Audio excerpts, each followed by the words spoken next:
Welcome back to Press Here. Tesla CEO Elon Musk has tried recently to convince us his Model S electric car is not very expensive.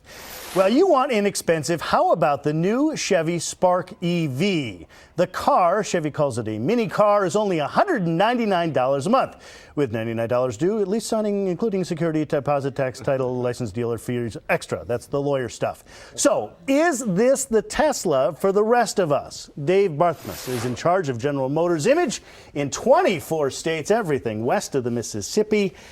I am watching all of these electric cars come on the market. Honda, the other day, reduced its lease price. You are bringing prices down. That's not necessarily a good sign, is it? Because that means that those cars are not catching on? I think it's a great sign because the winner in all of this is the consumer. And the environment. And the environment.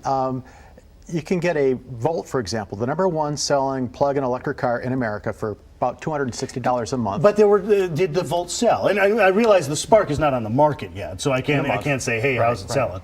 The Volt had some trouble selling, though, didn't it? Well, I think our mistake was setting this goal. Once you put out a goal for sales and the market doesn't, pick up on that, then all of a sudden you're behind in your sales. Bottom line is we're going to sell as many Volts as the market demands. More than half of the electric vehicles with a plug sold in America is a Chevy Volt. How many have sold today? About 24,000 were sold last year. And you compare that to other manufacturers that have sold less than 2,000 or 100.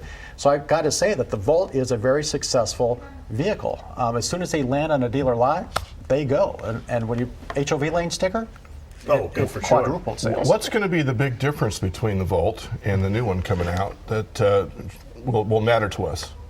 Well, the Spark, like a Tesla or a Leaf, is all electric. Once that battery runs out, you got to pull over and recharge it. The Volt has a backup generator, so once the battery runs out, it can keep going for another 300 miles.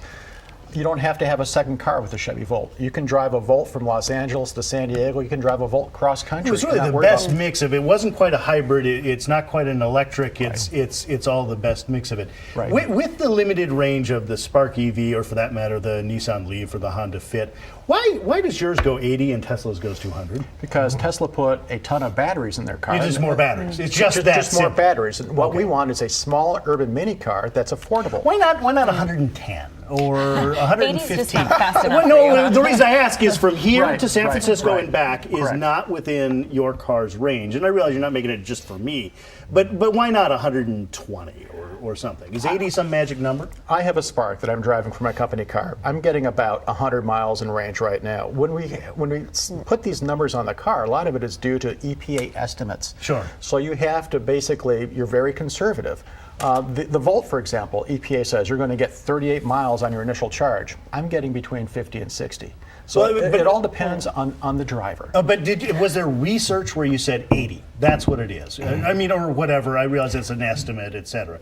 That there's a reason, well, that's as many batteries we could fit in, or well, what? That's as many batteries as we wanted to fit in, because if we put any more batteries, the car would cost much more, and it would be heavier. The Volt, for example, hit that 38 to 40 mile sweet spot because most Americans have a daily commute of 40 miles. And then it has the range extender to kick in for those folks that want a car to go cross country. Mm-hmm. There is a point in which gas prices are getting lower. Is that affecting, do you see a... Well, certainly as gas prices go up, more people are concerned about getting cars with higher mileage. But I think when you look at a Volt, when you look at a Spark, when you look at other electric vehicles, the thing that really sells it to me is the fun driving aspect of it. There is nothing like driving an electric car. Instant torque. You press on that accelerator at a standing stop, and you go. It throws my head back. It is a car that's very fun to drive. It'll outpace the Corvette. It'll beat any This little dinky... I have kids pulling up to me, pointing, kind of laughing, revving their engine, and I just leave them in a cloud of, well, nothing, because nothing comes out of the tailpipe, right? The Corvette will catch up eventually. Not that we are advocating in any way driving fast, but theoretically, yes, you're the one who sells the Corvette. But okay, Tesla has kind of established itself as this, very elite driving experience, right? Right. Who is this car for? What's your demographic? Well, I think the Spark is going after a younger urban buyer that wants a car that's easy to park, easy to get around, congested roads, and doesn't have to go more than maybe 40 or 50 miles with the start, because you go from point A to point, you got to get back.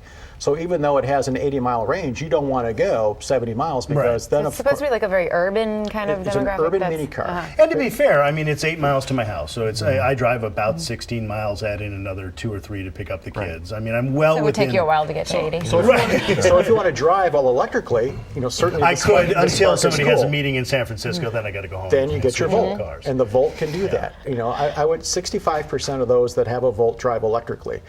They have saved $1,300 a year in gas. 200 million miles already, all electric in a Chevy Volt. So that's where the Volt hits that sweet spot. It's the best of all worlds, and we learned that through our experience with the EV1. Yeah. The EV1 taught us that range anxiety is real. People want to make sure they can get from point A to point B and get back. That's the beauty of a range extender. Yes, I'm going to have to cut you off there because we're out of time. But Dave, we appreciate you being with us from General Motors. Thank you. Dave Barthmuss. Pressier will be back in just a minute.